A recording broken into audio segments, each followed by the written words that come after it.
Everyone, कैसे हो आप सब। आई होप कि आप सब बहुत अच्छी होंगी। तो वेलकम है आप सभी का पियरलेस मार्शल स्पिरिट के एक और नए एपिसोड में। इसका पिछला एपिसोड अभी तक नहीं देखा है तो सबसे पहले वो देख कर आना, जिससे कि आज की वीडियो में आप जरा भी कंफ्यूज ना हो। और अगर ऑलरेडी देख लिया है तो बहुत अच्छी बात है। अब वीडियो स्टार्ट करते हैं। तो नेक्स्ट एपिसोड की स्टार्टिंग में हम ब्लैक स्नेक ट्राइब की लीडर को देखते हैं, जहाँ पर की तभी अचानक से उसका एक आदमी आकर कहने लगता है कि लीडर रेड टाइगर ट्राइब ने सरेंडर कर दिया है, और इतना कहकर वो उसे रेड टाइगर ट्राइब का एम्बलम देता है। अब वो लड़की निंगीर उस एम्बलम को लेकर बस देख ही रही होती है कि तभी अचानक से वहाँ पर वही शुआनयान फैमिली का मेंबर आ जाता है और वो निंगीर से कहता है कि तो आखिरकार रेड टाइगर ट्राइब ने भी सरेंडर कर दिया। अब तुम्हारे पास 6 में से 4 एम्बलम्स हो गए हैं, बस तुम्हें व्हाइट एलिफेंट ट्राइब और ब्लैक बियर ट्राइब को हराना है, और एक बार ऐसा हो गया तो तुम अपना बदला आसानी से ले पाओगी। अब उसे वहाँ पर देखकर निंगीर उस पर ग्रीट करते हुए कहती है कि निंगीर आपको यहाँ पर देखकर बहुत ज्यादा खुश है, और सीनियर आपका मेरी हेल्प करने के लिए थैंक्स। जिस पर जब वो आदमी उससे कहने लगता है कि तुम्हारी हेल्प करना तो मेरी हेल्प करने जैसा ही है, क्योंकि 2 साल पहले मेरी बेटी की मौत चैन फेंग के हाथों हुई थी। उस दिन से आज तक मैंने फेंग से बदला लेने का एक भी मौका नहीं जाने दिया, लेकिन फेंग बहुत ही ज्यादा चालाक है, वो हर बार बच जाता है, इसीलिए उसके साथ डील करना आसान कैसे हो सकता है। जिसके बाद वो पर्सन आगे कहता है कि अब हम दोनों एक अलायंस हैं, तुम तब तक इंतजार करो जब तक तुम्हारी बॉडी के अंदर 20 ब्लड लाइन्स पूरी तरीके से वीक ना हो जाए, फिर चाहे फेंग कितना ही ज्यादा स्ट्रॉन्ग क्यों ना हो जाए, वो मौत से नहीं बच सकता।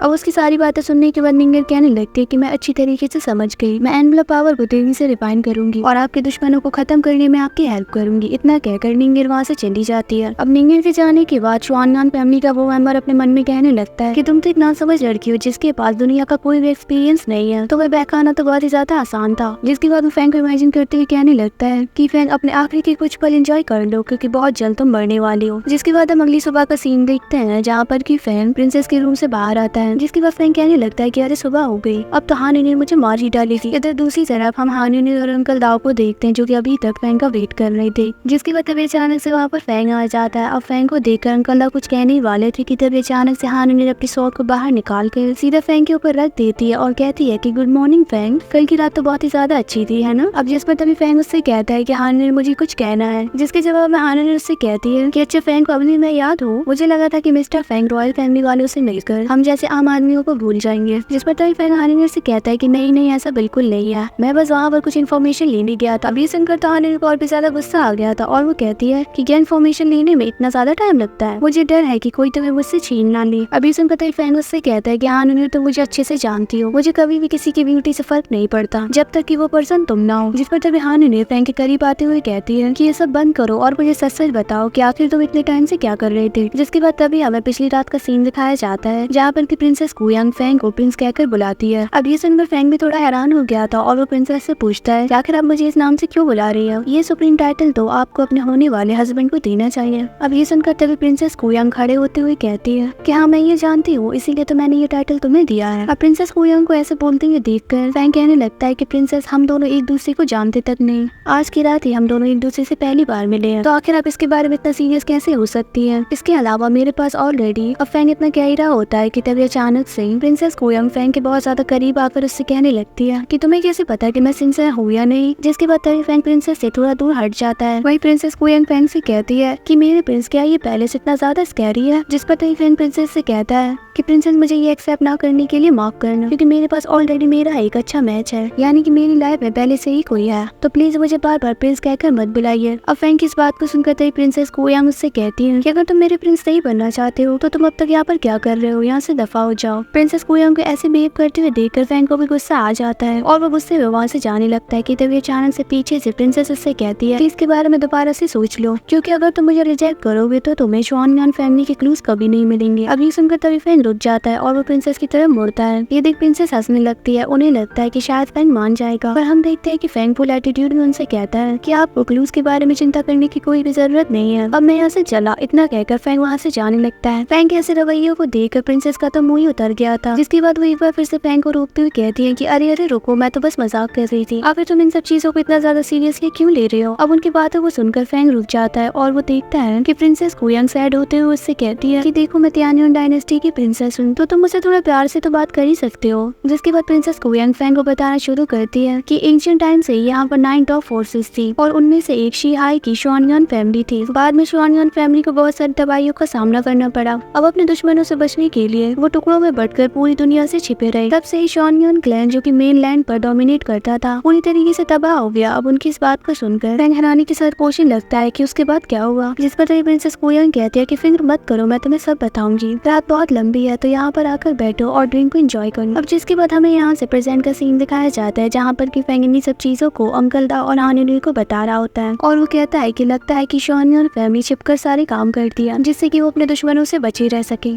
उनका एक दुश्मन मी है जो कि जरूर एंशिएंट टाइम के टॉप 9 फोर्सेस में से आता होगा। फैंग की बातों को सुनने के बाद अंकल दा कहने लगते हैं कि मुझे तो कुछ भी याद नहीं है, जिस पर फैंग कहता है कि चिंता करने की कोई बात नहीं। अब इधर हमें ये तो पता चल ही गया कि शॉनियन फैमिली को किस चीज से परेशानी है, जिसकी बात अगर अचानक से हानी बोल पड़ती है कि इतनी सी इन्फॉर्मेशन के लिए तुमने पूरी रात बिता दी, जिस पर फैंग कहता है कि नहीं ऐसा नहीं है, मेरी पूरी बात तो सुनो। मुझे पता चला है कि शॉनियन फैमिली की एक ब्रांच चाओगेटियान सिटी में मौजूद है। अब ये सुनकर अंकल दा और हानी एकदम से बहुत ज्यादा हैरान हो जाते हैं, जिसके बाद तभी अंकल दा फैंग से पूछते हैं कि यंग मास्टर अब हमें क्या करना चाहिए, क्या हम वहाँ जाएं? जिस पर फैंग हाँ में सर हिलाता है और कहता है हालांकि चाओगेटियान सिटी इस वर्ल्ड में नहीं है, लेकिन वहाँ पर जाने के लिए बहुत सारी टेलीपोर्टेशन एरियाज मौजूद है और सबसे नजदीकी टेलीपोर्टेशन एरिया साउदर्न शिनजियांग में एम्परर ऑफ हेवन के एंशिएंट टॉम में है। ये सुनकर तभी हानी कहने लगती है तो लगता है कि अब मुझे फिर से एक बार साउदर्न शिनजियांग में जाना होगा। जिस पर तभी अंकल दा आगे आते हुए कहते हैं कि मैंने सुना है कि वहाँ पर वॉर चल रही है, मुझे डर है कि वो जगह पहले से ज्यादा खतरनाक हो गई है। जिस पर तभी फैंग कहता है कि मैं हर खतरे का सामना कर सकता हूँ और इस बार तो मैं अपनी मदर को ढूंढ कर ही रहूंगा। इतना कहकर फैंग आगे बढ़ जाता है, वही हानी और अंकल दा उसको फॉलो करते हैं। जिसके बाद हमें कुछ दिनों के बाद का सीन दिखाया जाता है जहाँ पर कि फैंग, हानी और अंकल दाओ साउदर्न शिनजियांग में आ चुके होते हैं। वो तीनों ज़ूफेंग के ऊपर बैठकर जा रहे होते हैं कि तभी अचानक से ज़ूफेंग कहने लगता है कि मेरी बैग पर मैं 2 लोगों को कैरी कर सकता हूँ, लेकिन अब तो मेरे ऊपर 3 लोगों का बोझ है। मास्टर देखना बहुत जल्द मैं ऐसे ही बोझ उठा कर मर जाऊंगा। अब ज़ूफेंग की बातों को सुनने के बाद फैंग बहुत अच्छी तरीके से समझ गया था कि आखिर वो क्या चाहता है। जिसके बाद फैंग ज़ूफेंग से कहता है कि तुम इसकी चिंता मत करो, मैं बाद में तुम्हें कुछ डिलीशियस सा खरीद दूंगा। अब ये सुनकर तो ज़ूफेंग के अंदर एक अलग एनर्जी आ जाती है कि मैंने अकेडमी में मैसेज भेजा है, लेकिन अभी तक उनका कोई भी रिप्लाई नहीं आया, शायद एटलस मिलिट्री के काम में बिजी होंगे। अब वो दोनों ये सब बातें कर ही रहे होते हैं कि तभी अचानक से अंकल दाओ कहते हैं कि यंग मास्टर वहाँ नीचे देखिए, वहाँ पर कुछ हो रहा है। और फिर इसी सीन के साथ हमारा आज का ये एपिसोड यहीं पर एंड हो जाता है। होप करते हो कि आपको आज का एपिसोड भी अच्छा लगा है। अगर हाँ तो वीडियो को लाइक और अगर चैनल पर पहली बार आए हैं तो सब्सक्राइब भी जरूर से करते जाना। बहुत ही जल्द मिलेंगे एक और नई वीडियो में। Bye bye.